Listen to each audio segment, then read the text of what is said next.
नमस्कार. कथाकथी चॅनलवर आपलं स्वागत आहे. आजच्या आपल्या कथेचं नाव आहे पंचक एक श्रापित घाट. लेखक संतोष देशपांडे. कथा सुरू करण्यापूर्वी जर कोणी या चॅनलवर नवीन असेल तर त्यांनी या चॅनलला सबस्क्राईब करायला विसरू नये आणि या कथेला अगोदरचा भाग ऐकून नंतरच सुरुवात करावी. तर चला कथेला सुरुवात करूया. वडाच्या वरच्या फांदीवरून कोणत्या प्रकारची वस्तू खाली पडली होती याची माहिती घेण्यासाठी पंडितजी व शेषराव हे दोघेही या ठिकाणाकडे जाण्यासाठी निघाले. त्याचबरोबर मीनाक्षीचा आत्माही त्या ठिकाणी जाण्यासाठी संचार करू लागला. मीनाक्षीचा आत्मा पण ठिकाणी संचार करत असतानाच त्या गाठोड्यामध्ये काय असणार याची माहिती घेण्यासाठी हे सर्वजण कुतूहलाने त्या दिशेने चालले होते. पंडितजी यांना माहीत होते ते गाठोडे नक्कीच भागाबाईने त्या संपूर्ण परिसरावर लक्ष केंद्रित करण्यासाठी कोणत्या ना कोणत्या प्रकारे ठेवलेली असावी. याच गोष्टींवरती विचार करत पंडितजी पुढे म्हणाले, या गाठोड्यामध्ये अशी काहीतरी शक्ती असू शकते. तिला हे माहीत झाले येथील मीनाक्षीच्या आत्म्याला त्या भागातून संचारमुक्त करण्यासाठी कलशाला लावलेला हात आणि त्याची तुटलेली तारेची दोरी याचा निश्चित संबंध या वडाच्या झाडावरील गाठोड्याबरोबर होता. पंडितजीने त्या पद्धतीने विचार करत पुढे जाणे सुरू ठेवले. पंडितजी शेषराव यांना म्हणाले, या ठिकाणी थांबा. मुख्य गोष्ट काय आहे हे जाणून घेतल्याशिवाय त्याजवळ जाणे चुकीचे आहे. नक्कीच हे भागाबाईने या ठिकाणी संरक्षणासाठी ठेवलेली गोष्ट असावी.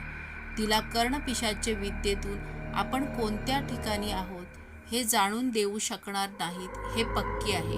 परंतु तिने स्वतः बंदिस्त केलेले जे कलश आहे याची माहिती मात्र तिला या संरक्षण ठिकाणावर ठेवलेल्या नक्कीच मिळालेली असणार. त्यामुळेच हे गाठोडे वरून खाली पडले असावे. मला वाटते मी केलेले मंत्रसिद्धी फळाला आलेली आहे. परंतु त्याचबरोबर काही वेळा मध्येच आपण तुमच्या आईचे म्हणजेच विशाखाबाईंचे बंदिस्त करून ठेवलेले कलश लगेच बाहेर काढणे गरजेचे आहे. त्यासाठी तुम्ही दोघांनी या गाठोड्याच्या समजलेल्या माहितीनंतर पुढचे पाऊल उचलावे. मी त्याबद्दल तुम्हाला संपूर्ण माहिती करून देतो.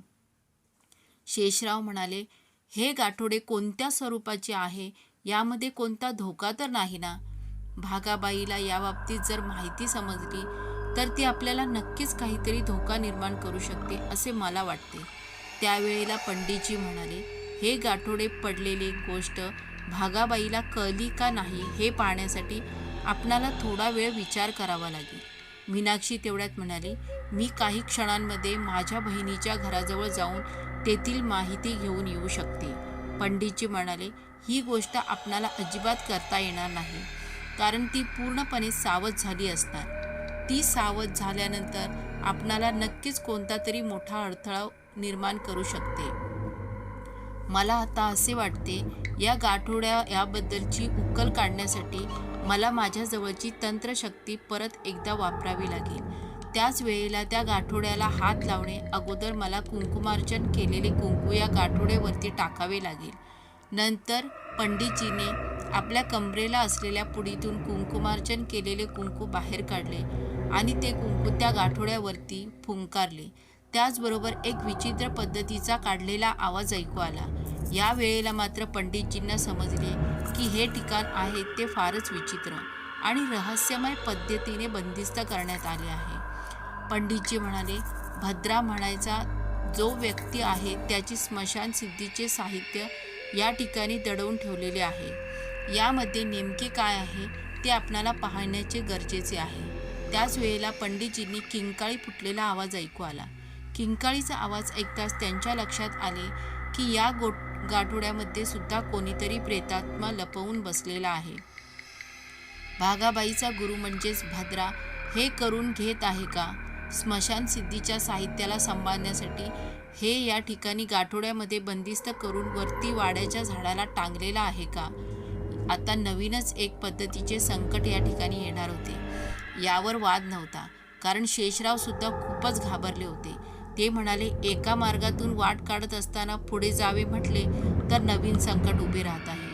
तेव्हा पंडितजी त्यांना म्हणाले, थोडा वेळ वाट पाहावी लागेल. एवढ्या सहजासहजी आपण मीनाक्षीला किंवा तुमच्या आईला मुक्त करू देणार नाही. तिची शक्ती फारच तीव्र स्वरूपाची आहे. त्यातच हे अचानक पडलेले गाठोडे. यावरून तर मला असे वाटते, नक्कीच या भागाला संरक्षित करणारा व भागाबाई हिला माहिती देणारा एखादा प्रेतात्मा येथे जरूर असणार आहे, जो वरती विचित्र पद्धतीने फिरत गेला, ज्याची सर्व सूत्र भागाबाईंच्या हातामध्ये असतील. काही काळचा वेळ गेल्यानंतर आपल्याला येथून हलता येईल, कारण एवढ्या सहजासहजी आपण मीनाक्षीला या विहिरीतून बाहेर संचारमुक्त करू शकत नाही. त्या गोष्टीवरती कोणत्या ना कोणत्या पद्धतीची वाईट शक्ती तिला थांबवण्याचा प्रयत्न करणार आहे, असे मला वाटते. मला थोडा वेळ या ठिकाणी वाट बघावी लागेल. शेषराव म्हणाले, आम्ही दोघे वाड्याच्या दिशेने जाऊन माझ्या आईचा बंदिस्त केलेला कलश काढू शकतो का? त्यावेळेला पंडितजी म्हणाले, घाई करून उपयोग नाही, कारण मीनाक्षी या विहिरीबाहेर संचार करू शकते याची संपूर्ण माहिती भागाबाईला हे गाठोडे पडल्यानंतर मिळाली असणार आहे. ती काही क्षणांमध्ये तंत्रसिद्धीचे काहीतरी उपाय करून करणार आणि त्यानुसार या भागामध्ये मीनाक्षीचा शोध घेण्यासाठी कोणती ना कोणती वाईट शक्ती जरूर येईल. ती शक्ती सर्व दिशेने मीनाक्षीचा शोध घेईल. परंतु मला वाटते की मीनाक्षी ज्या ठिकाणी अगोदर लपवून ठेवलेली होती, बंदिस्त करून ठेवली होती, या जागी मात्र वाईट शक्तीचा शोध घेऊ शकणार नाही. शेषराव पुढे म्हणाले, पंडितजी, मग आपल्या विधीला वेळ लागणार आहे. आपणाला कलश काढण्यासाठी उपाय करूनच घ्यावाच लागेल. शेवटी पंडितजी म्हणाले, घाई करून उपयोग नाही. जर काम असेल तर तुमचाच नव्हे, माझा सुद्धा जीव यामध्ये जाऊ शकतो. त्यामुळे थोडा वेळ वाट पाहावी लागेल. नक्कीच भागाबाई बरोबर मध्यरात्रीपर्यंत या ठिकाणी. शेषराव म्हणाले, तोपर्यंत आपण कोठे लपून बसायचे? तेव्हा पंडितजी म्हणाले, पुन्हा एकदा त्या विहिरीमध्ये जावे लागेल, त्याशिवाय दुसरी जागा नाही. आता मात्र 1 तासाचा वेळ त्या विहिरीमध्ये घालवणे खूप गरजेचे होते, कारण त्याशिवाय पुढची कोणतीच गोष्ट सहजासहजी पूर्ण होणार नव्हती. हे शेषराव यांच्या लक्षात आले. मीनाक्षी किंचाळून म्हणू लागली, नाही नाही, मी परत त्या विहिरीमध्ये जाणार नाही. मी कित्येक वर्षांनी त्या भागातून मुक्त झाले आहे. मला खूप मुक्त संचार करावायचा आहे. त्यावेळेला मात्र पंडितजी म्हणाले, काही वेळेचा आणि काही काळाचा संचार ठरू शकतो. तू जास्त काळ बाहेर मोकळी फिरू शकणार नाहीस, कारण तुझे प्रेत भागाबाईच्या ताब्यात आहे. ती तंत्रसिद्धीने तुझ्या आत्म्याला त्या प्रेताजवळ परत बोलवू शकते. तेव्हा मी काहीही करू शकणार नाही. म्हणून तुला सांगतो ते ऐक आणि या विहिरीमध्ये शांततेने काही काळाकरता पूर्वीच्या जागीच लपून बस. माझ्याकडे एवढी तंत्रशुद्ध असून सुद्धा मी तुझ्याबरोबरच त्या विहिरीमध्ये लपून बसणार आहे. वेळेनुसार काही गोष्टी कराव्या लागतात. त्या जर त्यावेळी केल्या नाहीत तर पुन्हा फार मोठे संकट ओढवू शकते. मीनाक्षीला पंडित यांचे म्हणणे पटले. ती म्हणाली, नेमके काय होऊ शकते? पंडितजी म्हणाले, कोणती तरी वाईट शक्ती आपला शोध घेण्यासाठी या ठिकाणी जरूर येणार आहे, की वाईट शक्ती या ठिकाणी येऊन गेल्यानंतर त्या वडाच्या झाडाजवळचे गाठोडे यांच्यामध्ये होणारा बदल पुढे काय करायचे ते आपल्याला सांगेल. शेषराव म्हणाले, चला तर मग लवकरात लवकर विहिरीमध्ये जाऊन लपून बसूया. पंडितजी आणि शेषराव दोघेही विहिरीच्या बाजूने जाण्यासाठी निघाले. मागच्या बाजूला त्या गाठोड्यामध्ये वेगवेगळ्या प्रकारच्या हालचाली दिसू लागल्या. किंचाळण्याचा, विवळण्याचा एक विचित्र आवाज परत येऊ लागला. बहुधा भागाबाई येणे तंत्रसिद्धीला सुरुवात केली असावी असेच वाटते. मीनाक्षी सुद्धा आपल्या पूर्वीच्या जागी विहिरीतल्या त्या कोनाड्यात जवळ जाऊन बसली. सर्वत्र शांतमय वातावरण झाले होते. विहिरीच्या कडेला वरच्या दिशेने पाहत पंडितजी शेषराव यांना म्हणाले, त्या वाडाच्या झाडामध्ये हालचालीला सुरुवात झालेली आहे. ते झाड आणि तेथील गाठोडे यांच्यामध्ये वेगवेगळ्या प्रकारची हालचाली होत आहेत. मला वाटते बरोबर मध्यरात्री या ठिकाणी काही क्षणामध्ये वाईट शक्तीचा संचार होईल. ती वाईट शक्ती सर्व जागेचा शोध घेण्याचा प्रयत्न करेल आणि या कड्यापर्यंत येऊन थांबेल. आपणाला ही वाईट शक्ती काय आहे, कोण आहे हे नक्कीच पाहायला मिळेल आणि ती या ठिकाणाहून गेल्यानंतरच आपण तुमच्या आईचा बंदिस्त केलेला कलश तांब्यामध्ये घेऊ शकू. या सर्व कार्यामध्ये नक्कीच यशस्वी होऊ. शेषराव म्हणाले, आपण जे सांगत आहात त्यानुसार जर घडले तर खूपच छान झाले. हे नवीन संकट मनाला भीती दाखवणारे वाटते, कारण भागाबाई हिने काय तंत्रसिद्धी केली असेल याची माहितीच मिळत नाही. तेव्हा पंडितजी म्हणाले, काहीही काळजी करू नका, आपण एका सुरक्षित ठिकाणी आलो आहोत. मीनाक्षी पंडितजीकडे पाहत म्हणाली, आपण जे सांगतात ते जर खरे असेल तर मला असे वाटते की जी वाईट शक्ती या ठिकाणी येणार आहे ती नक्कीच भागाबाईचा गुरु भद्रा असणार आहे. पंडितजी म्हणाले, भागाबाईचा गुरु या ठिकाणी येणे शक्यच नाही, कारण भागाबाईमध्ये एवढी ताकद आहे की आपल्या कोणत्याही कार्याला ती पूर्णत्वाला जाणे अगोदरच थांबवू शकते. तिच्या गुरुचे आवाहन तिने अजून केलेले नाही, परंतु त्या गाठोड्यामध्ये जे साहित्य आहे ते भद्राचे आहे एवढे मात्र नक्की आहे. त्यामुळे कदाचित भद्रा ते साहित्य घेण्यासाठी या ठिकाणी येऊ शकतो. सर्व तर्कवितर्क चालू होते, परंतु ठोस आणि ठाम अशी कोणतीच गोष्ट घडेल याबाबत सर्वजण अनभिज्ञ होते. आता केवळ एकच येथून जाऊ देणे, ती गेल्याशिवाय पुढे काय करायचे हे निश्चित नव्हते. पंडितजी, शेषराव आणि मीनाक्षी शांततेमध्ये त्या ठिकाणी विहिरीतच बसून राहिले. अचानक वातावरणामध्ये बदल दिसू लागला. सळसळणाऱ्या पानांचा आवाज, पुन्हा वाढू लागलेला घोंगावणाऱ्या वारा, याचबरोबर विचित्र आवाज यायला सुरुवात झाली. कोणी विव्हळत होते, कोणी कहनत होते. अशा पद्धतीचा आवाज तीव्र स्वरूपामध्ये जाणवू लागला. बहुधा ती शक्ती संचारत असावी, म्हणजे या बाहेरच्या भागांमध्ये त्या वडाच्या कडेने तिचा संचार व्हायला सुरुवात झालेली असावी. भागाबाईने ते तिची तंत्रसिद्धी सुरू केली हे गोष्टीवरून लक्षात येत होते. आता नेमके काय घडणार या प्रश्नाशिवाय पुढचा प्रश्न होता की ती नक्की वाईट शक्ती असू शकेल का? कारण भागाबाई ही जोडी वाटत होती तेवढी ती साधी स्त्री नव्हती. तिच्यामध्ये असलेल्या या तंत्रसिद्धीच्या सामर्थ्यामुळे तिने अजून किती जणांना मारून कैद केले होते याची काहीच उकल लागत नव्हती. परंतु एवढे मात्र नक्की होते, आता थोड्याच वेळात या ठिकाणी संचार करणाऱ्या शक्तीला पाहायला मिळणार होते. कोणीतरी विहिरीच्या कडेने येत आहे असा भास होऊ लागला. काठोडे अचानक झाडाच्या दिशेने वरच्या बाजूला जेथून पडले होते त्या ठिकाणी जाऊन लटकलेले गेले.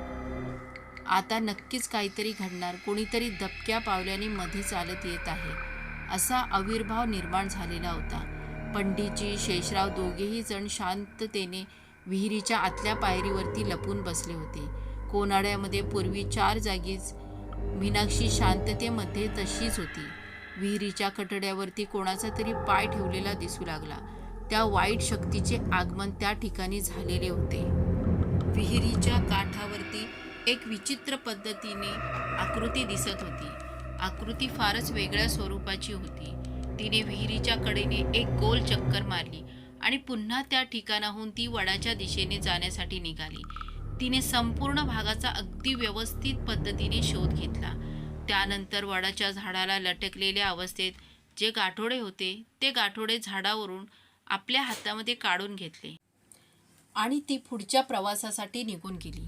ती व्यक्ती कोण होती हे काहीच समजले नाही. ती स्त्री होती का पुरुष होता हे पण समजले नाही. पंडितजी म्हणाले, नक्कीच काहीतरी रहस्य असणार आहे, त्याशिवाय असे घडणार नाही. आता आपल्या वरच्या दिशेने जाणे गरजेचे आहे. पुन्हा एकदा विहिरीच्या वरच्या दिशेने जाण्यासाठी सर्वांनी सुरुवात केली. मला 100% खात्री आहे की ही कर्णपिशाच्या विद्येतील एखादी बंदिस्त केलेली आत्म्यासारखी पिशाचिणी स्त्री असावी, जी या ठिकाणी आपला ठावठिकाणा शोधण्याच्या दृष्टिकोनातून आली असावी. मला खात्री आहे ही भागाबाईकडे गेली असावी.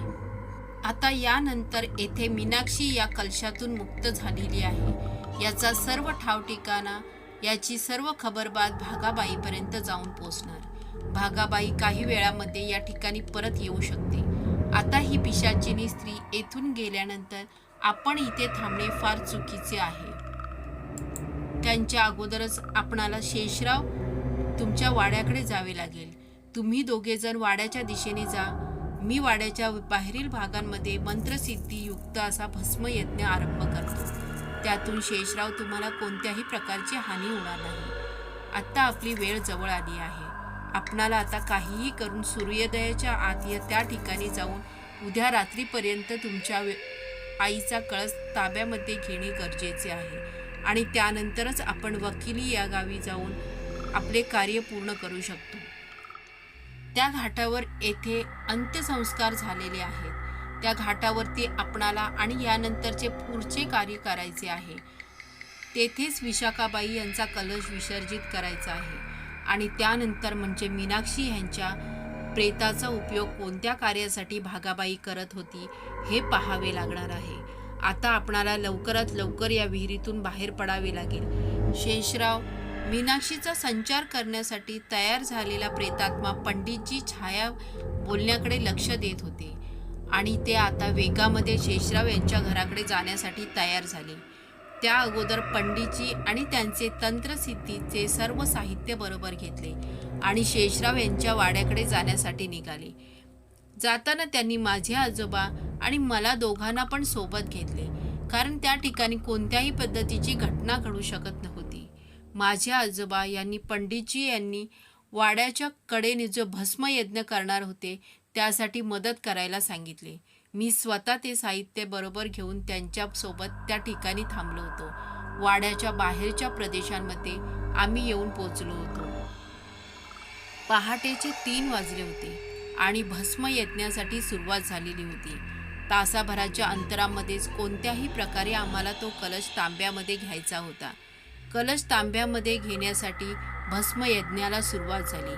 शेषराव स्वतः माझ्या आजोबांच्या बरोबर वाड्यांमध्ये जाण्यासाठी तयार झाले होते. परिसरामध्ये कोणत्या प्रकारचे वातावरण आहे हे पाहण्यासाठी मी वाड्याच्या मागच्या बाजूला सर्व काही भागांमध्ये जाऊन चक्कर मारली. पंडित आणि त्यांच्या झोळीमधील साहित्य काढत असताना त्या ठिकाणी स्वच्छ जागेवरती यज्ञ करण्याच्या दृष्टीने सुरुवात केली होती. आमच्यासमोर एक मोठा पेच प्रसंग होता. तो असा की या ठिकाणी अचानक भागाबाईचे लोक किंवा कोणीतरी वाईट शक्ती येऊन या यज्ञाला अडचण तर निर्माण करणार नाही ना.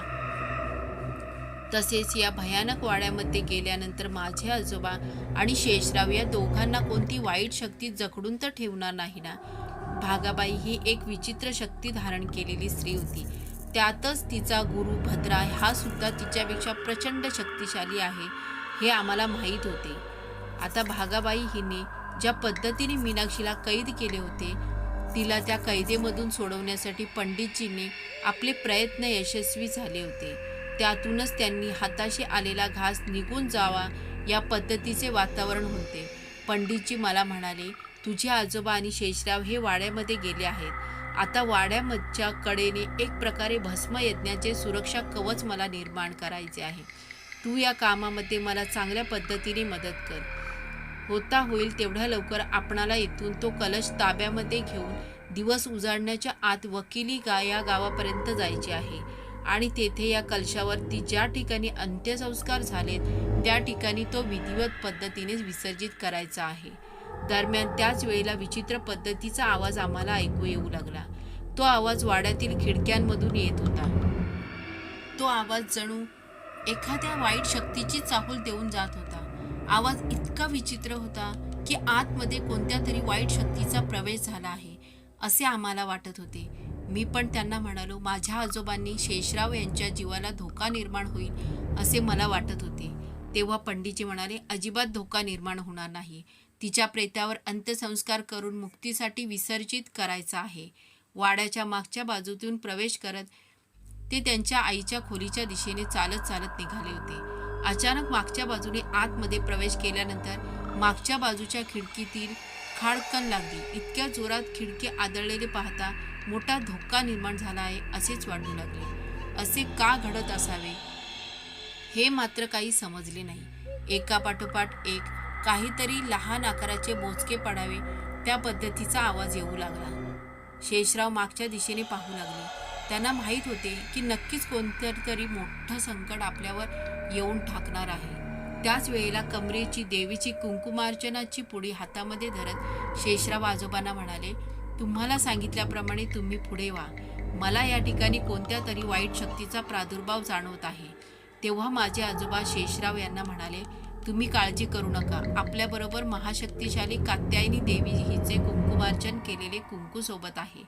आपल्या जीवाला धोका संभवणार नाही.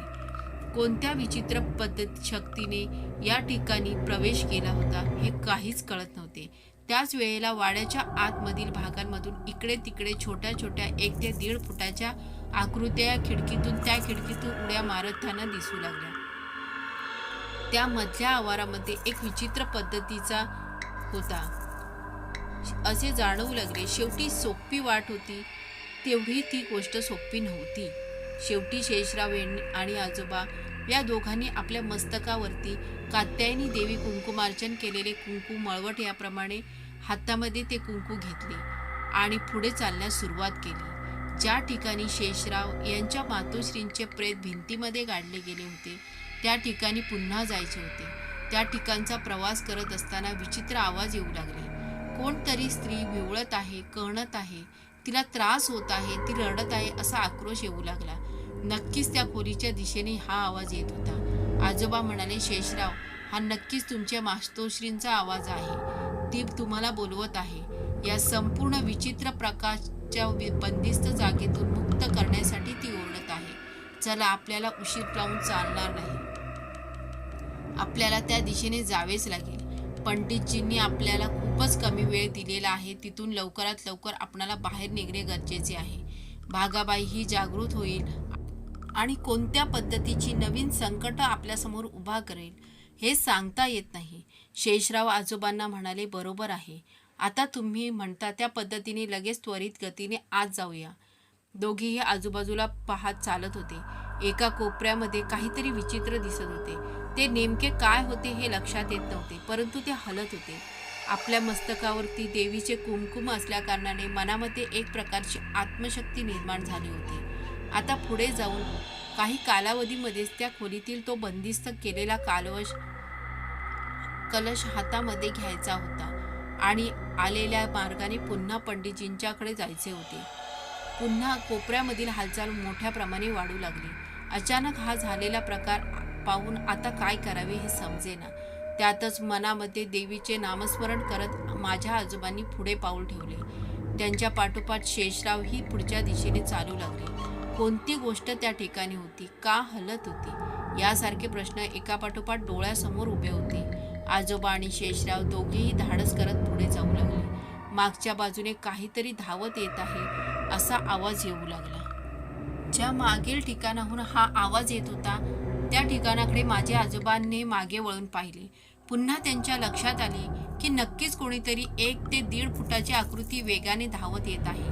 हे का घडत आहे हे समजणे अगोदरच शेषराव यांनी माझ्या बाजूला ओढले. आकृती वेगाने धावत समोरच्या भिंतीवर जाऊन आदळली. अचानक अशा विचित्र पद्धतीचा आवाज ऐकू आला आणि हल्ला झालेला पाहून दोघेही जण गांगरून गेले. त्यांच्यावरती निर्जीव वस्तू मार्फत हल्ला करण्यात आला होता. भागाबाई त्या ठिकाणी हजर नसताना सुद्धा तिने तंत्रसिद्धीने ती जागा संपूर्ण पद्धतीने व्यापून टाकली होती. निर्जीव वस्तू काय होती हे मात्र अंधारामध्ये समजत नव्हते. अचानक निर्जीव वस्तू बोलल्याप्रमाणे जाणवू लागली. आता मात्र प्रचंड भीती मनामध्ये दाटली होती. शेषराव म्हणाले, हे फार विचित्र दिसत आहे. आपणाला काहीतरी करायला हवे. त्यावेळेला मात्र देवीच्या नामस्मरणाला शिवाय कोणताच पर्याय नाही असे त्यांना सूचित करण्यात आले.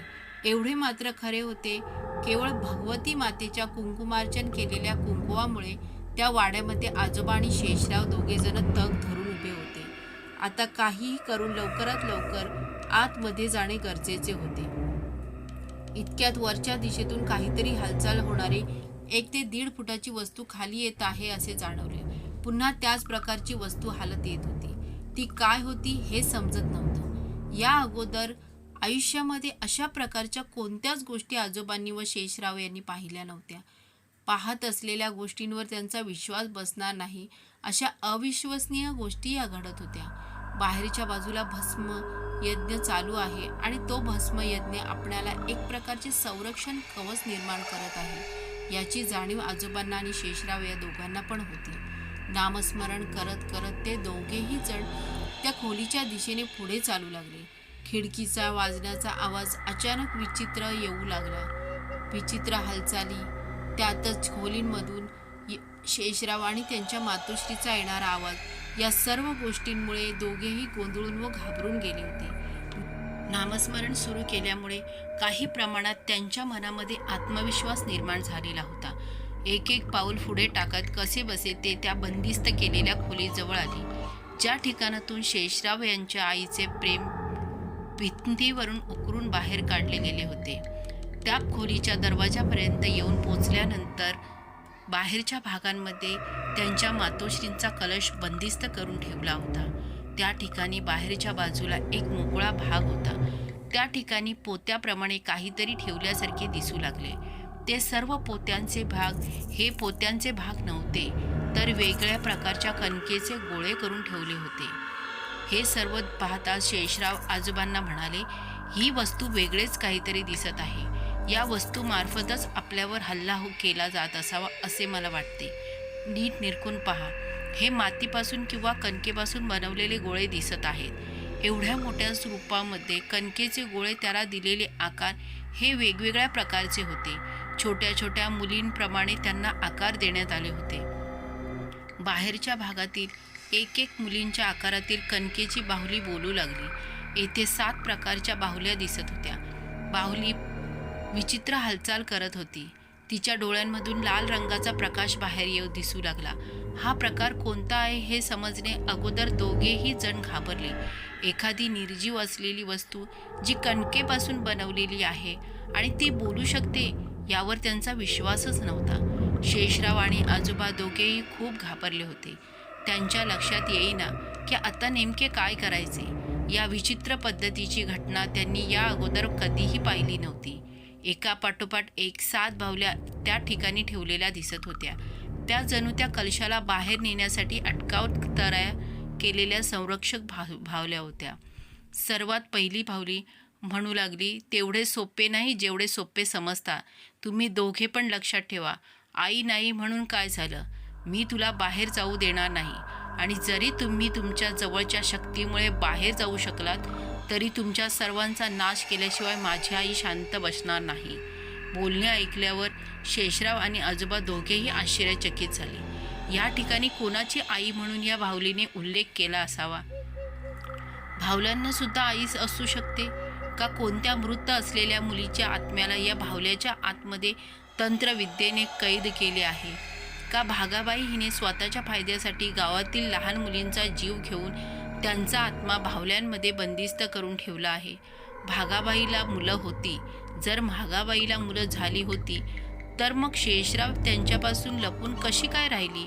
किती प्रश्न डोक्यांमध्ये गुंग होऊ लागले. एका पाठोपाठ एक 7ही बाहुल्या त्या खोलीच्या बाहेरच्या दरवाजाकडे चित्रविचित्र हालचाली करून बोलू लागल्या. त्या अंगाने स्पर्श करू शकत नव्हत्या, परंतु बोलण्यामध्ये ज्या प्रकारचा त्यांचा आविर्भाव होता तो सुद्धा कितीतरी प्रचंड भीतीदायक होता. एवढा धडधाकट असणारा आजोबा सुद्धा त्या बाहुल्यांच्या हालचालीपुढे आणि त्या केलेल्या बोलण्यांपुढे काही वेळ थरथरत होता. आता काहीही करून समोर दिसलेल्या गोष्टींवरती विश्वास न ठेवता तो एक भ्रम आहे अशा कल्पनेतून आतमध्ये प्रवेश करणे गरजेचे होते. कारण आतमध्ये प्रवेश केला नाही आणि त्या बाहुल्यांकडून जर आपला अटकाव निर्माण झाला तर कलश तांब्यामध्ये घेण्याची वेळ संपून जाणार होती आणि ही भयानक स्थिती तशीच राहणार होती. त्याच वेळेला शेषराव आणि आजोबा दोघांनी झटकन खोलीच्या आतमध्ये प्रवेश केला. आतमध्ये प्रवेश केल्यानंतर आतील दरवाजा लावून घेतला. थोडा वेळ सुटकेचा निश्वास सोडला आणि ते म्हणाले, हे जे चालले आहे ते किती प्रचंड आणि भयानक आहे. माझ्या मनाला सुद्धा वाटत नव्हते की एवढा प्रचंड शक्तिशाली तंत्रविद्येचा वापर कोणीही करू शकत असेल. आजोबा म्हणाले, तुमच्या भागाबाई म्हणायच्या काकूला अशा पद्धतीच्या लहान मुली होत्या का? तेव्हा शेषराव म्हणाले, अहो काहीही काय बोलता. माझ्या भागाबाई म्हणायच्या काकूला कोणत्याही प्रकारचे अपत्य जन्माला आले नव्हते. हे जे काय तंत्रसिद्धीच्या बाहुल्या बोलत आहेत त्या त्यांच्या आईबद्दल बोलत आहेत. त्यांनी भागाबाईचे नाव घेतलेले नाही. त्यांची आई म्हणजे भागाबाई असू शकत नाही असे मला वाटते. तेव्हा आजोबा म्हणाले, असे नाही, भागाबाई इतकी शक्तिशाली आणि तंत्रविद्या असणारी बाई एकच आहे आणि तिच्या बाबतीत तर त्या बाहुल्या बोलत आहेत. या तंत्रसिद्धीने जन्माला घेतलेल्या बाहुल्या तर नाहीत ना? याची सर्व उकल आपणाला पंडितजी यांना भेटल्यावर समजेल. होय, पंडितजी या गोष्टींचे आपल्याला सर्व रहस्य सांगतील. ज्या बाहुल्या काही बोलत नाहीत त्या तसे का बोलत आहेत ते कशा पद्धतीचे रहस्य आहे याबाबत मला काहीच माहीत नाही. शेषराव म्हणाले, आता आपल्याला वेळ घालवण्यात काही अर्थ नाही. आपण येथून कलश घेऊन बाहेर पडणे गरजेचे आहे. आता लक्षात येऊ लागले की या ठिकाणाहून कलश बाहेर नेता येऊ नये म्हणून कणकेच्या बाहुल्यांना सिद्ध करून ठेवलेले आहे. आणि सर्व बाहुल्या प्रचंड शक्तिशाली आणि भयानक पद्धतीने तंत्रसिद्धीतील मंत्रानियुक्त अशा आहेत. त्या कोणाला आई म्हणत आहेत हे सुद्धा जाणून घेणे गरजेचे होते. माझे आजोबा आणि शेषराव दोघेही आतमधल्या बाजूला जाऊन पोचले. त्यांनी आपल्या मस्तकावरील कुंकू पुन्हा हाताला लावले आणि त्या पडक्या भिंतीच्या बाजूमध्ये लपवलेल्या कलशाला हात लावला. त्या ठिकाणी त्यांनी हात लावला. पंडितजींच्या लक्षात आले की आपण ज्या पद्धतीसाठी हा यज्ञ केला आहे तो यज्ञ सफल होत आहे.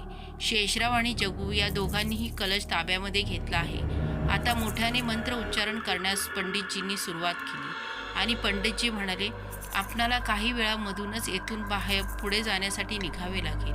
आपले काम पूर्णत्वाला आले आहे. पंडितजी यांचे बोलणे ऐकून मला सुद्धा खूप आनंद झाला.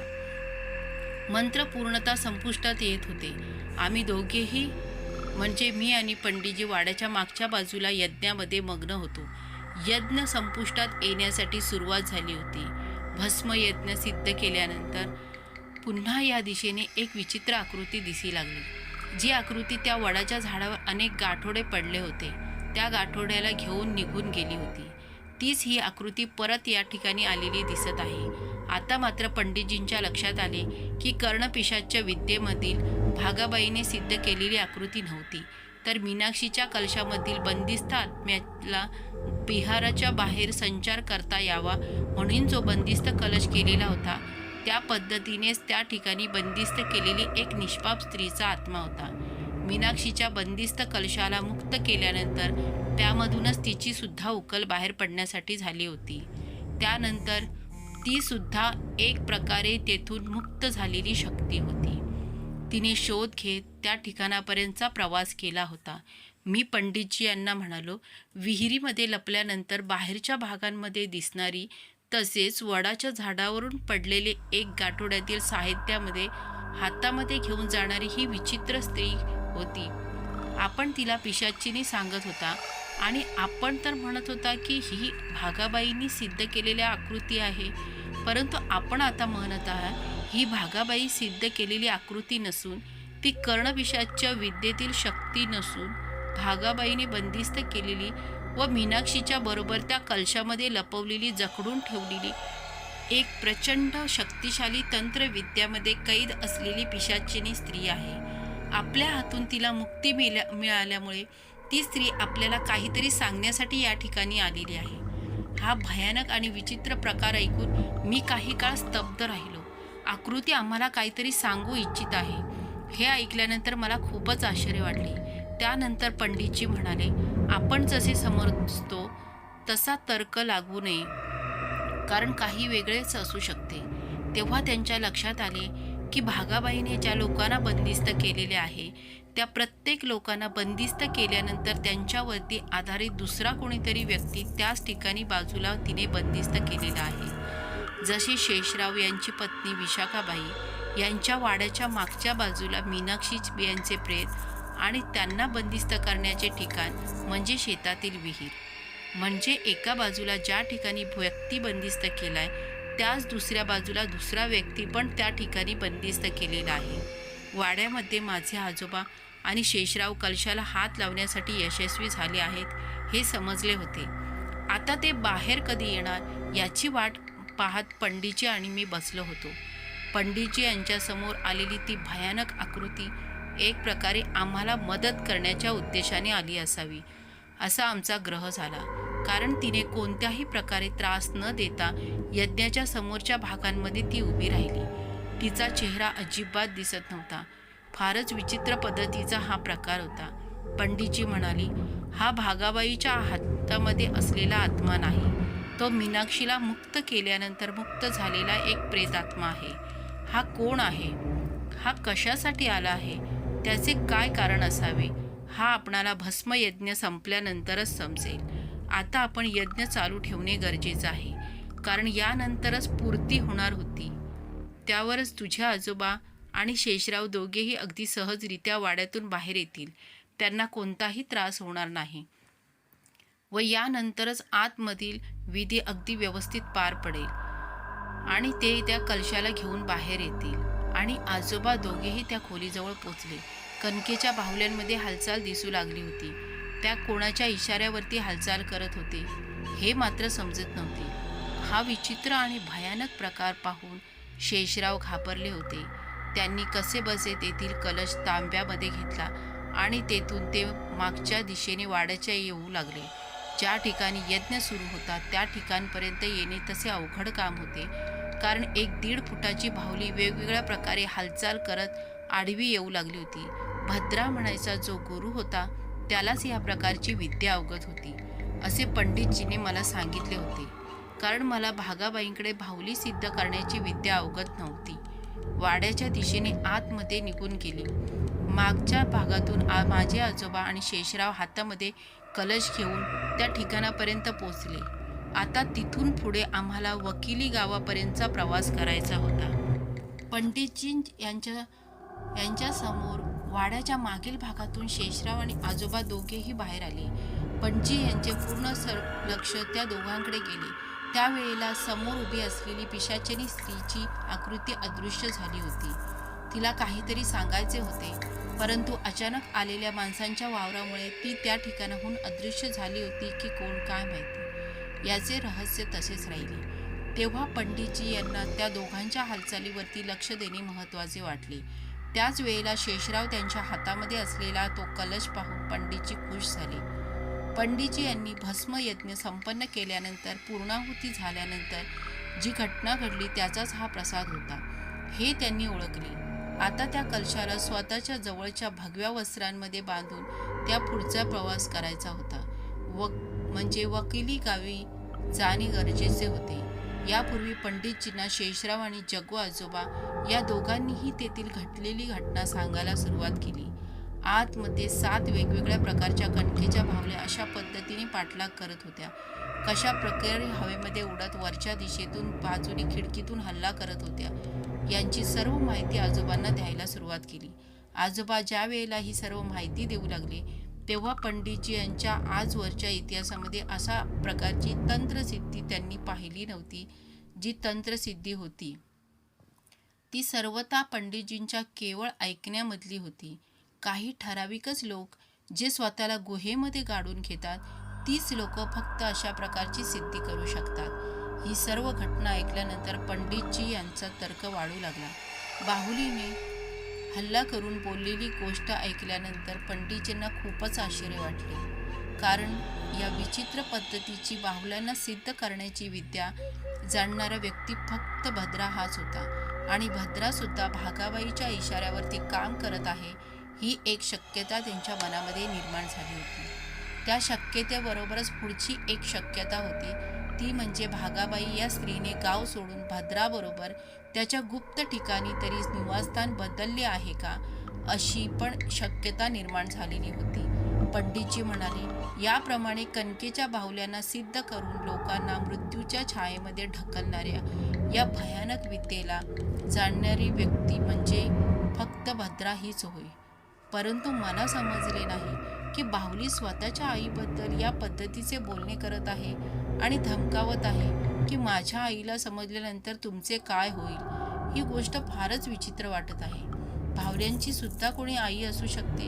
याचा अर्थ बाहुल्यांच्या आतमध्ये सिद्ध केलेला जो आत्मा आहे तो कोणत्या तरी मुलीचा आहे आणि त्या ठिकाणी एक नव्हे तर 7 बाहुल्या होत्या. याचा अर्थ वेगळ्याच पद्धतीच्या तंत्रसिद्धीतून जन्माला आलेल्या बाहुल्यांना कोणीतरी आत्म्यांमध्ये सिद्ध केलेले आहे. चुकीच्या मार्गाने जन्मलेल्या मुलींना मारून बहुधा संरक्षणासाठी म्हणून त्यांचे आत्मे कुठेतरी लपवून ठेवलेले असावेत. याची सुद्धा शक्यता नाकारता येत नाही. या 7 बाहुल्यांच्या आईचा शोध घेणे सुद्धा गरजेचे आहे. या बाहुल्या ज्या पद्धतीने वाड्यामध्ये सिद्ध होत आहेत याचा अर्थ त्या कुठे येऊ शकतात. त्या कोणत्याही प्रकारे आपल्या जीवाला सुद्धा धोका करू शकतात. मला तर वाटते एक प्रकारे निर्जीव व्यक्तीमार्फत हल्ला करण्याची ही भयानक सिद्धी याचा वापर आपल्या पाठीमागे लावण्यासाठीच केलेला असावा. यातून अजून एक गोष्ट लक्षात येते की काही ठराविक अंतरापर्यंत याची ताकद असावी, कारण वाड्याच्या बाहेर येऊ शकत नाहीत. म्हणजे नक्कीच वाड्याच्या आतमध्ये कुठेतरी त्यांचा प्रेतात्मा कलशामध्ये किंवा इतर जवळच्या कोणत्या तरी विहिरीमध्ये पाणस्थळ जागेमध्ये कैद करून ठेवलेला असावा. या लहान मुली कोण आहेत हे जाणून घेणे फार गरजेचे आहे, कारण यांची आई नक्की कोण आहे? भागाबाई आहे का? अजून दुसरी कोण आहे? कारण तिचा शोध घेतल्याशिवाय या सर्व गोष्टींचा छडा लागणार नाही. भागाबाई जर तिची आई असेल तर भागाबाईचा नवरा मरून बरेच दिवस झाले. म्हणजे यांना जन्माला घालणारी व्यक्ती कोण? आणि भागाबाईला कोणत्याही प्रकारची मुलगी किंवा लेकरू नाही. म्हणजे नेमकं यांना जन्माला घालणारी व्यक्ती कोण आहे हा सुद्धा प्रश्न निर्माण झाला आहे. याच वेळेला शेषराव म्हणाले, अहो, माझ्या उभ्या आयुष्यात माझ्या काकूला कोणत्याही पद्धतीचं लेकरू झालं नाही हे मी पाहिलं आहे. तिचे वय पाहता तिला कोणत्याही प्रकारची आपत्ती नाही हे मी ठामपणे सांगू शकतो.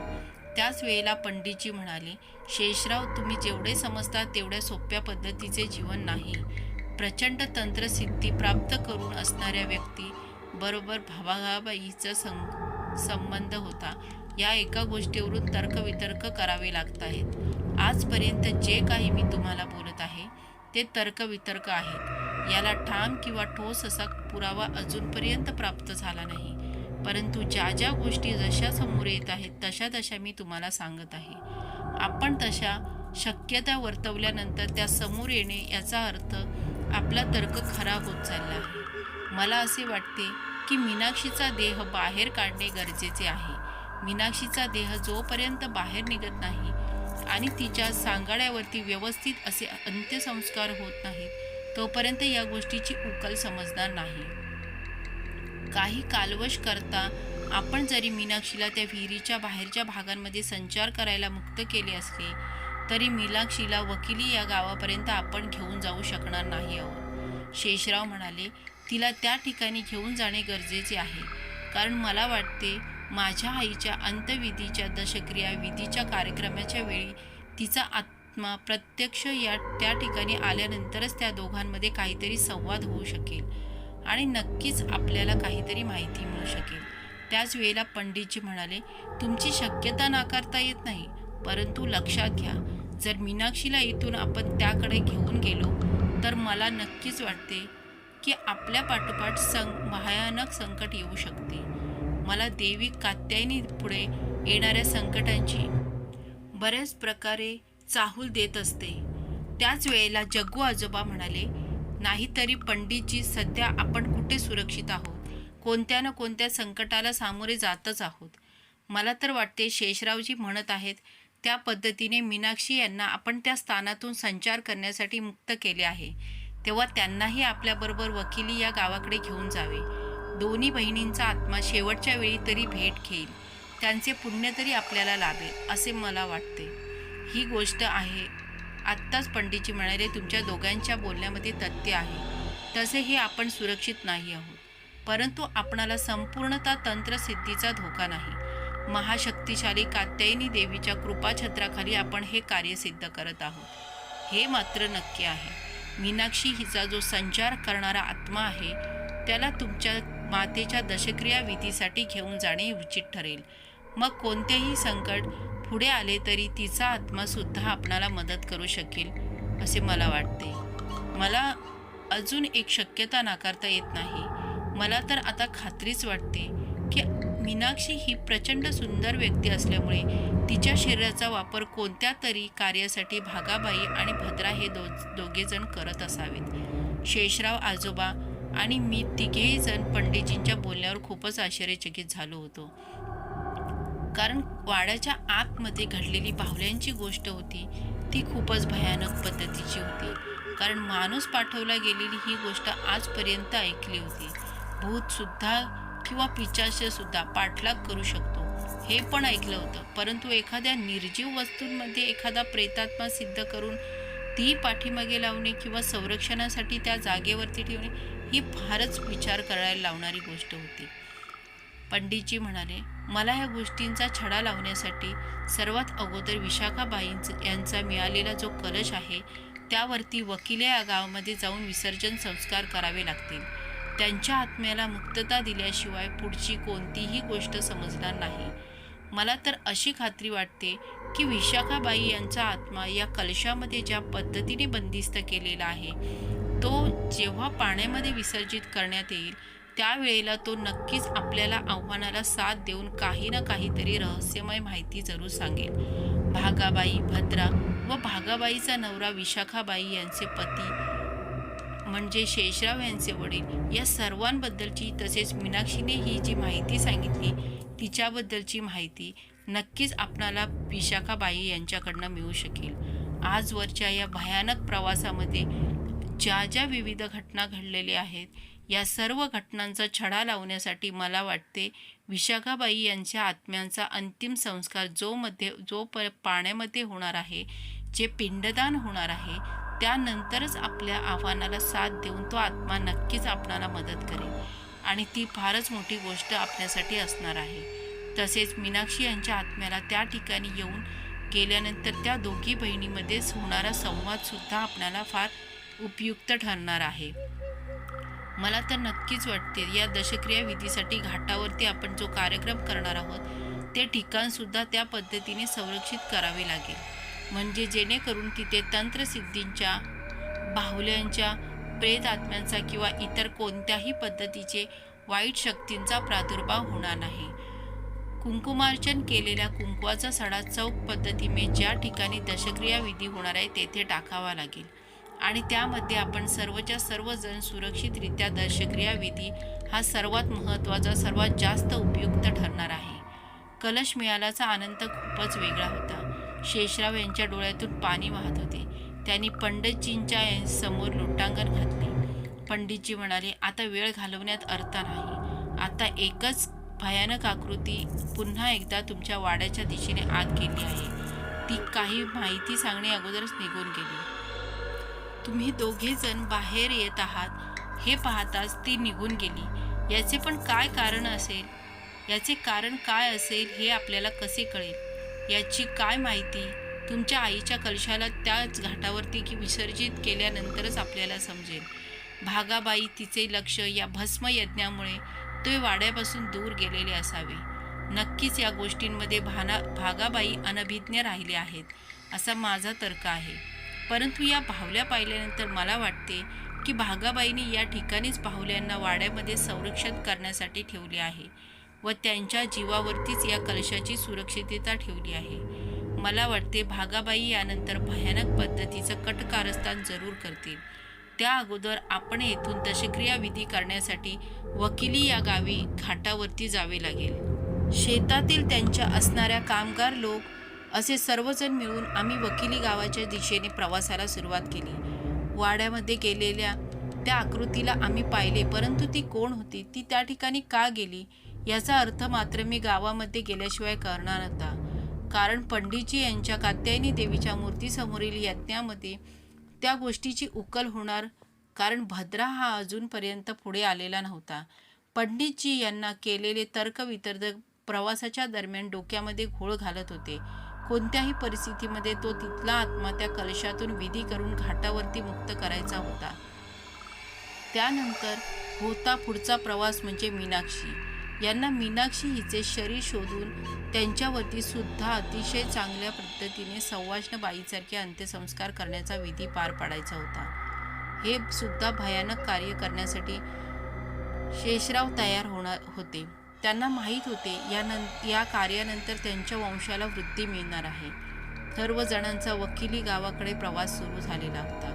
कसेबसे सर्वजण दिवस उजडायच्या आत नदीच्या पात्रामध्ये आलेलो होतो.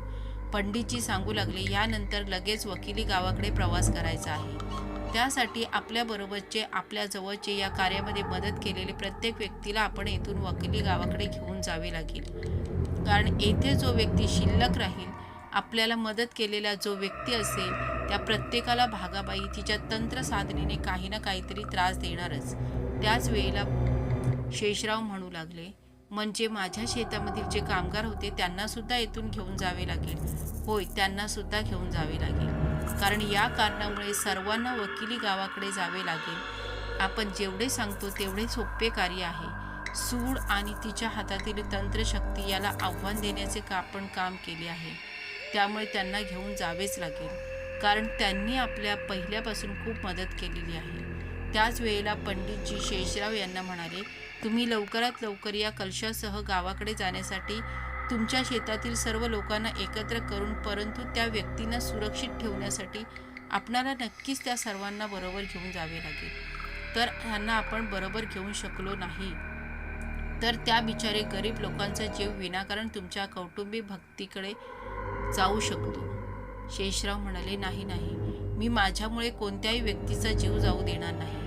पंडितजी, मी माझ्या हव्यासापोटी किंवा माझ्या कौटुंबिक गोष्टींसाठी माझ्या शेतातील कोणत्याही कामगाराला निष्कारण बळी जाऊ देणार नाही. तुम्ही म्हणता तसे आपण सर्वजण मिळून तुमच्या शेताकडे जाऊयात आणि तेथील लोकांना सोबत घेऊनच पुढे प्रवासाला सुरुवात करूया. आपण जेवढे जण एकत्र असू तेवढी आपली शक्ती असणार आहे. त्यामुळे तुमच्या साहित्यामध्ये राहिल्यामुळे अनेक लोकांचे जीव असतील, त्यात काही वासच नाही. अगदी बरोबर बोलात, कारण कोणत्याही प्रकारे आपण गाफील राहून चालणार नाही. आजोबा, मी शेषराव, पंडितजी शेषराव यांची पत्नी तसेच शेतातील 4 कामगार यांच्याबरोबर ज्या कलशामधून मुक्त केली मीनाक्षीबाई होती, तिचा आत्मा यांचे आवाहन करून पंडितजी यांना विहिरीच्या परिसरामध्ये बोलवून घेतले. मीनाक्षीचे आवाहन केल्यानंतर मीनाक्षी त्या ठिकाणी हजर झाली. मीनाक्षीला सर्व गोष्टींची माहिती देण्यात आली होती. त्या धमकी दिल्याबद्दल सुद्धा मीनाक्षीला सांगण्यात आले होते.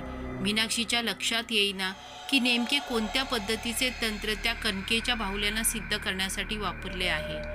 ती सुद्धा पंडितजी यांना म्हणाली, नक्कीच मला असे वाटते की भागाबाई या माझ्या मोठ्या बहिणीने या कार्यासाठी भद्राचा वापर करून घेतला आहे.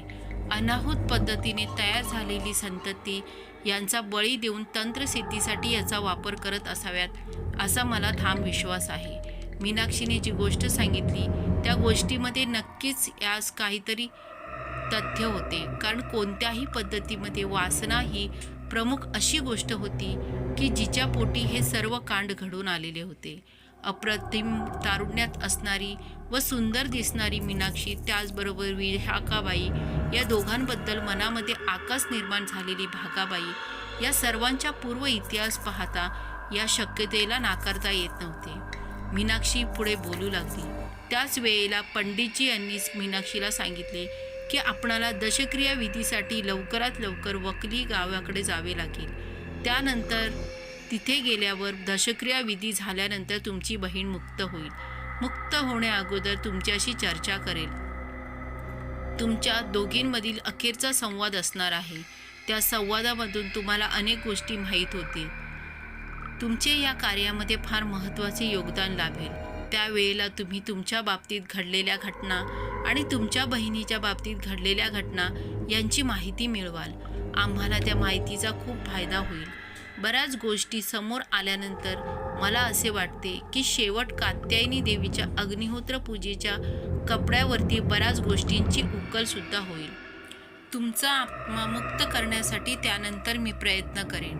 या प्रयत्नामध्ये तुमच्या शरीराला सवाष्णबाईप्रमाणे अंत्यसंस्कार करावे लागतील.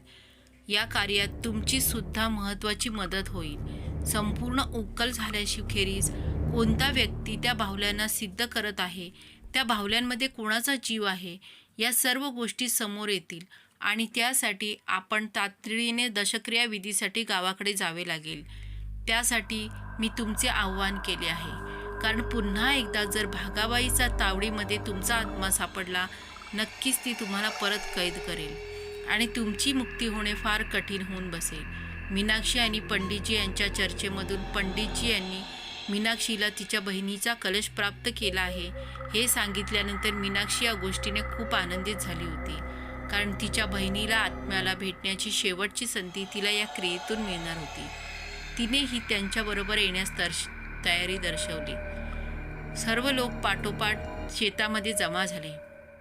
मागे वळून पाहताना ते भयानक दृश्य, तो भयानक गावातील थरार डोळ्यासमोरून जात नव्हता. आता पुढे काय होणार याची खूप उत्सुकता लागून राहिली होती, कारण विशाखाबाई यांच्या दशक्रिया विधीनंतर त्यांच्या आत्म्याला आव्हान केल्यानंतर ज्या गोष्टींची उकल मिळणार होती तथापि खूपच महत्त्वाची होती. आम्ही सर्वजण बैलगाडीच्या माध्यमातून प्रवासाला सुरुवात केली. बैलगाडी गोटेगावच्या वेशीबाहेर जाण्यासाठी शेतातील कामगार गाडी हाकत होते. होता होईल तेवढे लवकर या भागातून जाण्यासाठी सर्वजण उत्सुक होते. मागच्या दिशेने झाडाच्या पाठीमागे कोण लपले आहे का, पुढच्या दिशेने वेशीवरती कोण लपले आहे का, हे सर्व पाहण्यासाठी माझे आजोबा आणि शेतातील 2 गडी चांगल्या पद्धतीने बैलगाडीमध्ये लक्ष देऊन होते. 1-2 बैलगाड्या भरून माणसं निघाली होती. मागच्या दिशेने बैलगाडीच्या वरच्या भागात मीनाक्षीचा आत्मा हवेमध्ये संचार करत आमच्याबरोबर येत होता. काही केलं तरी शेषराव आणि माझ्या आजोबांच्या डोळ्यासमोरून त्या बाहुल्यांनी सांगितलेली गोष्ट जात नव्हती. कारण निर्जीव वस्तू जेव्हा पाठलाग करतात तेव्हा त्यांची भीती तितक्याच पद्धतीची असते. माझे आजोबा पंडितजी यांना म्हणाले, आपण होता होईल तेवढे लवकर जाणे गरजेचे आहे. मला काहीतरी वाईट संकट येणार असे सारखे मनातून वाटते. पंडितजी म्हणाले, जग्गू तू काळजी करू नकोस. तुला जेवढी भीती वाटत आहे तेवढ्या पद्धतीने मी सर्व बंदोबस्त केला आहे. तुला आपल्या गावी गेल्यानंतर सर्व गोष्टींची माहिती मिळेल. तुझ्यासारखा निडर आणि धाडसी व्यक्ती माझ्यासोबत आहे, त्यामुळेच काही गोष्टींची भीती बाळगू नकोस. शेषराव, तुम्हाला या सर्व घटनेतून मी बाहेर काढल्याशिवाय शांत बसणार नाही. सर्वांचे बोलणे चालू असताना क्षेत्रातील कामगार लोकसुद्धा भयभीत झाले होते. त्यांनाही हे कळून शकले की आपण आपल्या मालकाच्या इच्छेखातर खूप मदत केली, परंतु नाहक वाईट शक्ती आणि तंत्रविद्या यामध्ये आपण अडकून बसलो तर नाही ना. या बाबतीत त्यांच्या मनामध्ये सारखी भीती निर्माण झाली होती. त्याच वेळेला पंडितजी यांनी सर्वांना धीर देण्याचे काम करत होते. कोणतीही गोष्ट सहजासहजी घडत नाही, हे मात्र मी यातून शिकलो. शेतातील त्यांच्या असणारे कामगार लोक असे सर्वजण मिळून आम्ही वकिली गावाच्या दिशेने प्रवासाला सुरुवात केली. वाड्यामध्ये गेलेल्या त्या आकृतीला आम्ही पाहिले होते, परंतु ती कोण होती, ती त्या ठिकाणी का गेली, याचा अर्थ मात्र मी गावांमध्ये गेल्याशिवाय कळणार नव्हता. कारण पंडितजी यांच्या कात्यायनी देवीच्या मूर्तीसमोरील यज्ञामध्ये त्याची उकल होणार होती. कारण भद्रा हा अजूनपर्यंत पुढे आलेला नव्हता. पंडितजी यांनी केलेले सर्व तर्कवितर्क प्रवासाच्या दरम्यान डोक्यांमध्ये घोळत होते. कोणत्याही परिस्थितीमध्ये तो तिथला आत्मा त्या कलशातून विधी करून घाटावरती मुक्त करायचा होता. त्यानंतर पुढचा प्रवास म्हणजे मीनाक्षी यांचे शरीर शोधून त्यांच्यावरती सुद्धा अतिशय चांगल्या पद्धतीने सवाष्णबाईसारखे अंत्यसंस्कार करण्याचा विधी पार पाडायचा होता. हे सुद्धा कार्य करण्यासाठी शेषराव तयार होते. त्यांना माहीत होते या कार्यानंतरच त्यांच्या वंशाला वृद्धी मिळणार आहे. सर्व जणांचा वकली गावाकडे प्रवास सुरू झालेला होता. कसेबसे सर्वजण दिवस उजाडाच्या आत नदीपात्रामध्ये आलेलो होतो. घाटाच्या पलीकडच्या भागांमध्ये असताना एक जण करत नाव होडीने नदीच्या पात्रातून घाटावर आलो. घाटावरती आल्यानंतर पंडितजी यांनी पूजेची सर्व तयारी करण्यास सर्व साहित्य त्यांच्या शेतातील घरातून घेऊन येण्यासाठी सांगितले. शेतातील घरातून सर्व साहित्य घेऊन आल्यानंतर त्या ठिकाणी दशक्रिया विधीला सुरुवात झाली. पंडितजी यांनी मंत्र उच्चारण करायला सुरुवात केली. मंत्र उच्चारण करायला सुरुवात झाल्यानंतर शेषराव यांना नदीतून स्नान करून यायला सांगितले. शेषराव नदीतून स्नान करून आल्यानंतर त्यांच्या पत्नीने हातामध्ये सवाष्णबाईंचे अलंकार, सुहासने, सौभाग्य अलंकार देण्यात आले. त्याच वेळेला आकाशामध्ये वरच्या दिशेने संचार करणारी मीनाक्षी ही जमिनीवरती एका बाजूला कडेला बसून रडू लागली. पण त्यांनी तिला रडू नको असे सांगितले, कारण ही काही वेळा मध्येच पंडितजी आव्हान करून विशाखाबाई यांच्या आत्म्याला त्या ठिकाणी कलशातून आव्हान करून बाहेर बोलवणार होते आणि त्यांना बोलवल्यानंतर त्यांचा संवाद सुरू होणार होता आणि हा अंतिम पद्धतीचा संवाद होता. या संवादामधूनच सर्व गोष्टींची उकल होणार होती. पंडितजी यांनी मंत्रोच्चारण करायला सुरुवात केली आणि आत्म्याला आवाहन करायला सुरुवात केली. त्याचबरोबर नदीच्या पलीकडच्या भागांमधून एकापाठोपाठ एक उडी मारलेले पोत्यासारखे आकाराच्या भावल्यासारखे काहीतरी दिसू लागले. पाठलाग सुरू झाला होता. पंडितजी म्हणाले, बहुधा त्या सिद्ध केलेल्या भावल्या या ठिकाणी येत आहेत. ज्या भावल्या वाड्याच्या बाहेर येऊ शकत नव्हत्या त्या इकडे येत आहेत. याचा अर्थ भागाबाई किंवा भद्रा यांनी त्या क्षेत्रातून त्यांना मुक्त केले आहे अथवा कलशाचा पाठलाग करण्यासाठी सिद्ध केले आहे. नदीच्या पाण्यावरून पोहत पोहत छोट्या छोट्या आकाराच्या भावल्या या दिशेने येत आहेत. हे पाहिल्यानंतर शेतातील कामगार सर्वच जण खूप भयभीत झाले, कारण या प्रकारच्या पाण्यावरचा प्रवास आम्ही कधीच पाहिला नव्हता. आम्ही घाबरून म्हणालो, आता काय होणार पंडितजी? आपण यांच्यापासून भीती तर नाही ना? या सर्वातून सर्वांना धीर देत पंडितजी म्हणाले, घाबरू नका. देवीच्या महापूजेचे मधील कुंकुमार्चन केलेले कुंकू मी या ठिकाणी सिद्ध करून आणले आहे. याचा सडा या ठिकाणी चारही बाजूला आपण टाकलेला आहे. या भागाला चारही बाजूने चौक बांधणी करून सडा केला आहे. त्यामुळे आपणाला कोणत्याही पद्धतीचा धोका नाही. या सर्व बाहुल्या नदीच्या या घाटावरती कधीच पाऊल ठेवणार नाहीत. त्यांना इथपर्यंत पाठवणाऱ्या व्यक्तीला सुद्धा माहीत नाही की या कुंकवाची काय ताकद आहे. ते जेवढे सहजासहजी या मंत्रसिद्धीचा वापर करत आहेत त्यांच्याही पेक्षा बलाढ्य पद्धतीचे हे कुंकू आहे. बाहुल्या नदीच्या मध्यवर्ती भागापर्यंत आल्या होत्या आणि आता पंडितजींना निश्चिंतपणे विधीला सुरुवात केली होती. सर्वजण पंडितजींच्या विधीकडे लक्ष देऊन होते, परंतु नकळत पद्धतीने त्या येणाऱ्या संकटामध्ये सुद्धा आमचे लक्ष जात होते. नदीच्या मध्यवर्ती भागापर्यंत पोहोचत आलेल्या बाहुल्या पाहून मन विचलित होते, परंतु त्याचबरोबर नवीन गोष्ट पाहायला मिळत होती की पंडितजींच्या मंत्रोच्चारांबरोबर विशाखाबाई यांचा आत्मा सिद्ध होत होता. मीनाक्षीबाई आणि विशाखाबाई यांचा संवाद थोड्यामध्ये सुरू होणार होता. विकट हास्य करत बाहुल्या त्या नदी किनाऱ्यावरती येऊन पोचल्या. घाटाच्या पहिल्या पायरीवर 30 त्या सर्व एकत्र झाल्या होत्या.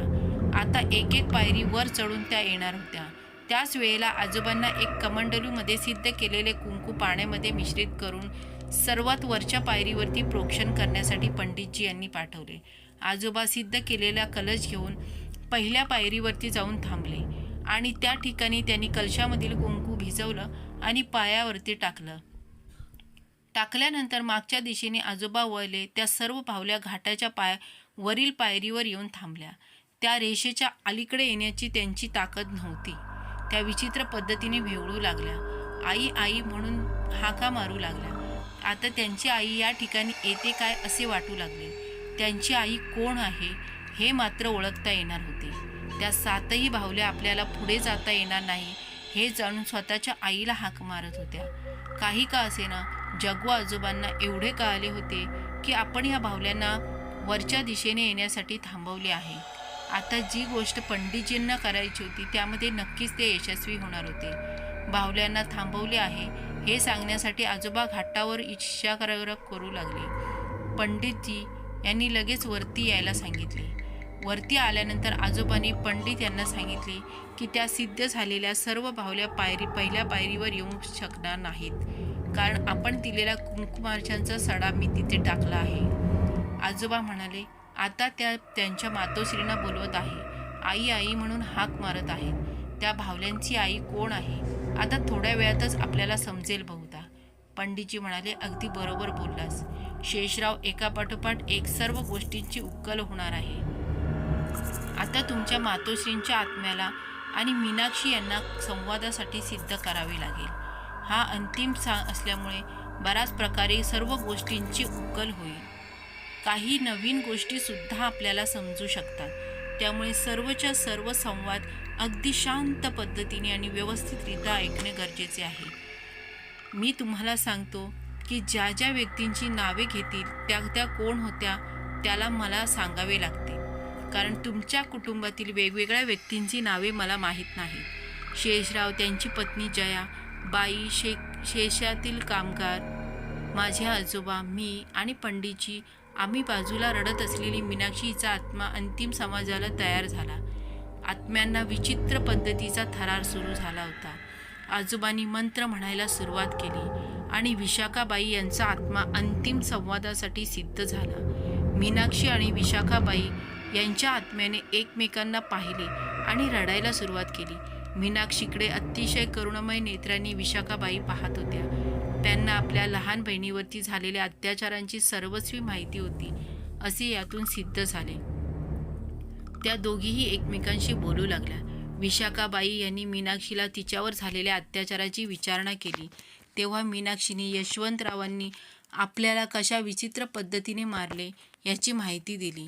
मीनाक्षी सांगू लागली, यशवंतरावांनी मला शेतामध्ये नेऊन गुंगीचे औषध दिले आणि माझ्यावर प्रचंड अत्याचार केले. त्यांनी मला सहन होणार नाही एवढ्या पद्धतीच्या वेदना दिल्या. या दरम्यान माझा त्यामध्ये मृत्यू झाला. माझे प्रेत कोठे नेले, काय केले याची मला काहीही माहिती नाही. माझ्या शरीराची सुद्धा काय केले हे सुद्धा मला माहीत नाही. मला एवढी माहिती आहे की आपली थोरली बहीण अक्का म्हणजे भागाबाई हिने बऱ्या पद्धतीने तंत्रसिद्धीचा वापर केला आहे आणि मला जखडून ठेवले आहे. तिने मला कशासाठी जखडून ठेवले याची मला माहिती नाही. ती मला दर पौर्णिमे अमावस्येला भेटायला येते. त्या विहिरीमध्ये कोनाड्यामध्ये मला कलशामध्ये बंदिस्त केलेले आहे. ती परत काय करते याचा मला काही माहीत नाही. बहुधा माझ्या शरीराचा उपयोग सुद्धा ती वाईट कामांसाठी करत असावे असे मला वाटते. एका पाठोपाठ एक मीनाक्षी हिने आपल्या मनातील भावना आपली बहीण विशाखा हिच्यासमोर मांडली. शेषराव यांची आई विशाखाबाईने बोलण्यास सुरुवात केली. मला वाटते एक वेळेस तुला सवत म्हणून घरात ठेवलेले परवडले असते, कारण निदान आपण जिवंत तरी राहिलो असतो. परंतु मी केलेल्या चुकीचा मला पश्चाताप होत आहे. मी माझे पती जयवंतराव यांना तुझ्या शरीराचा उपभोग घेतल्याबद्दल खूप त्रास दिला.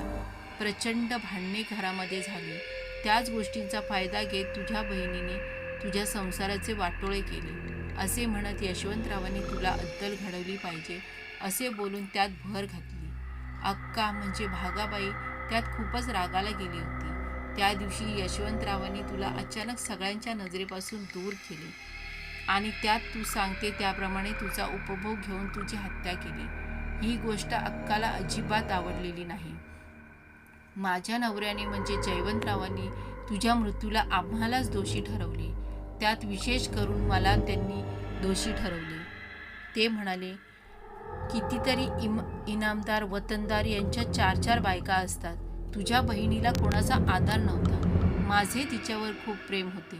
मी तिला आपलेसे केले होते, परंतु केवळ तुझ्या चुकीमुळे तिचा जीव माझ्या थोरल्या भावाने घेतला, तोही अतिशय विचित्ररित्या. आमच्या दोघांमध्ये वाद सुरू झाला होता. मी त्यांना माझ्या बहिणीच्या अल्लडपणाचा गैरफायदा घेतला या दोषाबद्दल बोलत होते. त्याच्या आणि माझ्यामध्ये सुरू असलेला वाद यशवंतरावांनी पाहिला होता. त्यांना माहीत होते की आम्ही दोघेही आमच्या प्रिय व्यक्तीच्या हत्येमुळे भयंकर चिडलो आहोत. त्यांना लागलीच शेतामध्ये राहण्याचे ठरवले व तेथून ते लगेच निघून गेले. अक्काला म्हणजे भागाबाईला जेव्हा ही गोष्ट समजली तेव्हा तिने तिच्या नवऱ्याचा पाठलाग केला. ती भयंकर क्रोधित झाली होती. तिकडे आमच्या दोघांचे भांडण फार शिगेला गेले. मी घरातील उपलब्ध असणारे रॉकेल माझ्या अंगावरती ओतून घेतले. जयवंतराव यांना स्वतःच्या भावाचा खूप राग आलेला. मी रॉकेल ओतलेले पाहून आमच्या भांडणामध्ये घरातील 2 व्यक्ती पडल्या. शेतामध्ये काम करणारे हरी आणि त्यांची बायको सुधा. यात हरीने जयवंतरावांना समजून सांगण्याचा प्रयत्न केला. सुधाने मला व्यवस्थित पद्धतीने शांत राहण्यास सांगितले. लहान बाळ आहे, त्याच्याकडे पाहून तरी तुम्ही सर्वजण शांत राहा असे ते दोघेही सांगत होते. जयवंतराव नाराज होऊन त्यांच्या खोलीमध्ये गेले. माझ्या अंगावरती असलेले रॉकेल यात माझे सर्व कपडे भिजले होते. मी स्वतः माझ्या लेकराकडे पाहून शांत झाले. रात्रीची वेळ झाली होती. भागाबाई अजून परत आली नव्हती. रात्री अचानक कसली तरी काळवंडलेली सावली वाड्याच्या आतमध्ये दिवाच्या प्रकाशामध्ये दिसू लागली. ही गोष्ट माझ्यासाठी खूपच नवल करणारी होती. मी जागेवरती तसेच पडून होते. तुझ्या मृत्यूमुळे आम्ही सर्वजण खूप दुःखी झालेलो होतो. अचानक आलेल्या त्या काळसर सावलीने जयवंतरावांच्या खोलीमध्ये प्रवेश केला. कोणतीही गोष्ट कळण्या अगोदर जयवंतराव हे बाहेर आले. त्यांचे डोळे लाल व रक्ताळलेले दिसत होते. ते अत्यंत क्रोधित होते. मी त्यांना या अगोदर कधीच चिडलेले पाहिले नव्हते. कोणत्या तरी विचित्र पद्धतीने गुरगुर करण्याचा आणि वेगळ्या स्वरूपाचा आवाज त्यांच्या चेहऱ्यातून येत होता. हरी आणि त्यांची पत्नीसुद्धा दोघेही बाहेर निघून गेले होते. त्यांनी बाजूलाच वरती अडकलेला कंदील हातामध्ये घेतला आणि त्या वेगळ्याच व्यक्तीने त्या आवाजामध्ये माझ्यावरती हल्ला चढवला. माझा आवाज ऐकून सुधा घरामध्ये आली. हरी शेतावरती गेला होता. सुधा घरामध्ये येण्या अगोदरच तो कंदील माझ्या डोक्यावर फोडला आणि मला जिवंतच पेटवून दिले. मला पेटवून दिल्यानंतर पुढे काय झाले हे मला माहीत नाही, परंतु मला जिवंत जळताना सुधा हिने पाहिले होते. मला जयवंतरावांनी जाळले. त्यांच्यामध्ये कोणत्या वाईट शक्तीने संचार केला होता, त्या वाईट शक्तीने जाळले हे मला शेवटपर्यंत कळलेच नाही. माझा शरीर का बंदिस्त करून ठेवले, माझा आत्मा का बंदिस्त करून ठेवला, या सर्वच्या सर्व गोष्टी अनभिज्ञ आहेत. परंतु भागाबाई या सर्वांच्या मागे आहे हे मला नक्की खात्रीशीर वाटते. कारण भागाबाई भद्रा नावाच्या व्यक्तीला घरातील परंपरागत पद्धतीचा रहस्यमय चौरंग दिला होता, जो अतिशय गूढ व रहस्यमय होता. या गोष्टीवरून यशवंतरावांचे, जयवंतरावांचे आणि अक्काचे खूप मोठे भांडण झाले होते. भांडणानंतर त्या व्यक्तींकडून तो रहस्यमय परंपरागत चौरंग दोन्ही भावांनी परत मिळवला. त्यानंतर अक्काला तिच्या चुकीबद्दल शिक्षा पण देण्यात आली होती. तिने अतिशय चातुर्याने तोच चौरंग आपल्या घराण्याच्या भल्यासाठीच मी दिला आहे, त्यामुळे आपल्याला अपार धन प्राप्त होऊ शकते असे तिने सांगितले. परंतु तिच्या गोष्टींवर ती सर्वांचा संशय होता. अक्का नक्कीच काहीतरी विचित्र कारस्थान करत होती. बहुधा त्या कारस्थानासाठी सर्व घडलेले असावे असे मला वाटत होते. ते जयवंतरावांचे शरीर जरी असले तरी त्यांच्यावर कोणाचा तरी संचार झाला होता आणि कोणत्या संचार झालेल्या आत्म्याने मला जिवंत जाळले असे मला वाटत होते. मी माझ्या नवऱ्याला चांगले ओळखते. ते माझा खून करणे कधीच शक्य नाही. मीनाक्षी म्हणाली, सुधाने पाहिले होते तुला जिवंत जाळताना. तिचे काय झाले याबाबत तुला काही माहिती आहे का? मला वाड्याच्या मागच्या बाजूला काळा वावर आहे असे जाणवत होते. बहुधा सुधाला सुद्धा त्यांनी कुठेतरी मारून टाकले असावे आणि तिच्या आत्म्यास वावर माझ्या गाडलेल्या प्रेताच्या मागच्या भिंतीच्या बाजूने होत असावा असा माझा अंदाज आहे.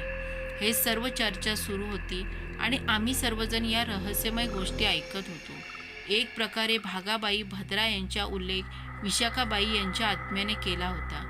मीनाक्षीला भद्रा नावाचा व्यक्ती संपूर्णतः माहीत नव्हता, परंतु विशाखाबाई यांना त्या व्यक्तीची चांगली जाण होती असे या गोष्टीवरून लक्षात आले.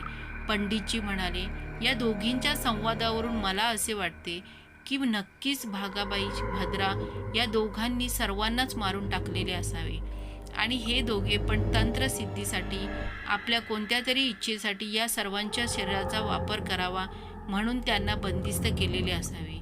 दोघे एकमेकींना पाहून पुन्हा रडू लागल्या.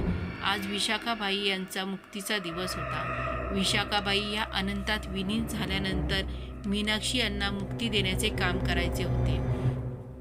त्या दोघी एकमेकींना पाहून खूप रडल्या, गुजगोष्टी करत होत्या. बालपणीच्या अनेक गोष्टी त्या दोघींनी एकमेकांबरोबर आठवणींना उजाळा दिला. यामध्ये एक विचित्र घटना समोर आली. विशाखाबाई आणि मीनाक्षीबाई यांची मोठी बहीण भागाबाई ही लहानपणापासून विचित्र बुद्धीची होती हे त्यांच्या संवादातून लक्षात आले. रहस्यमय गोष्टी, गुप्त ठिकाणी दडवलेल्या गोष्टी शोध घेण्याचा कार्यक्रम भागाबाई ही लहानपणापासूनच करत होती. गुप्त रहस्यमय जागा, त्यांच्या शोध असलेल्या गोष्टींमध्ये फार आनंद होता.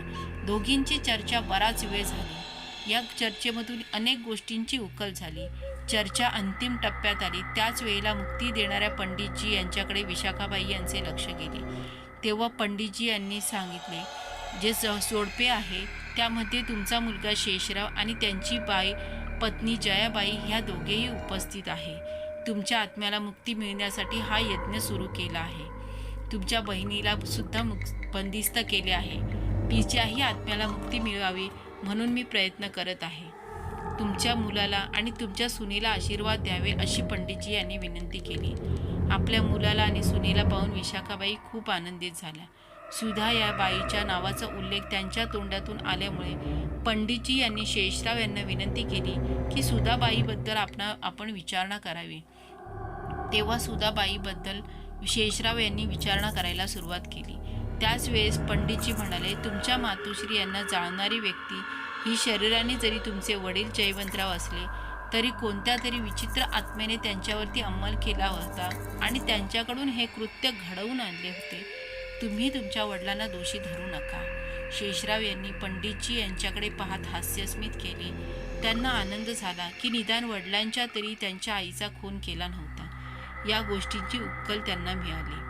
आपल्या आईला सुधाबद्दल विचारायला सांगना केली. सुधाबाईबद्दल शेषराव विचारणा करत असतानाच विशाखाबाई यांनी सांगितले, सुधाबाई ही काही वयाने मोठी व्यक्ती नव्हती. हरीसुद्धा दोघेही शेतामध्ये काम करणारे जोडपे होते. सुधा ही हरीची पत्नी, ती सुद्धा दिसायला अतिशय सुंदर आणि शरीरयष्टीने सुरेख अशी होती. केवळ या गोष्टीमुळेच महिन्याच्या महिन्याला पैसे देऊन यशवंतराव यांनी तिला आपली रखेल म्हणून ठेवलेले होते व तिचा उपभोग यशवंतराव हे घेतच होते.